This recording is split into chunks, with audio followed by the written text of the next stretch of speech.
சங்கடகர சதுர்த்தி. சங்கடங்களை தீர்ப்பதற்குத்தான் சங்கடகர சதுர்த்தி. அதனால் சங்கடங்கள் இல்லாமல் வாழ்வதற்கு நீங்கள் மாலையில் போய் விநாயகர் பெருமானை போய் பார்த்து ஒரு அபிஷேகம் பண்ணி அவர்கிட்ட ஒரு அர்ச்சனை பண்ணிக்கிட்டு அவர்கிட்ட போய் 5 கரத்தினை யானை முகத்தினை இந்தியில் இளம்பரை போல மயிற்றினை நந்தி மகந்தனை ஞான குழந்தினை புந்தியில் வயிற்றடி போற்றுகின்றேனே அப்படின்னு சொல்லி அவர் நல்லபடியாக வணங்கிட்டு வாங்க.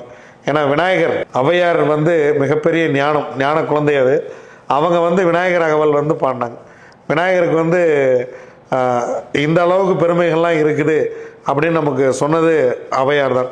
ஔவையார் எத்தனையோ முருகனோடு கனெக்ட் ஆனாலும் விநாயகரோடு தான் முதல் விஷயம். விநாயகர் அகவல் அவங்க பாடினது. அவங்க தான் விநாயகரை நமக்கு உணர்த்துறாங்க அவர் எப்படி இருப்பார் அப்படிங்கிற விஷயம். மூலாதாரத்தில் 3 கணலை, அதெல்லாம் ரொம்ப அருமையான வார்த்தைகள். மூலாதாரத்துலேருந்து 3 எழக்கூடிய கணலை காப்பாற்றக்கூடிய விநாயகர் அப்படிங்கிறதெல்லாம்.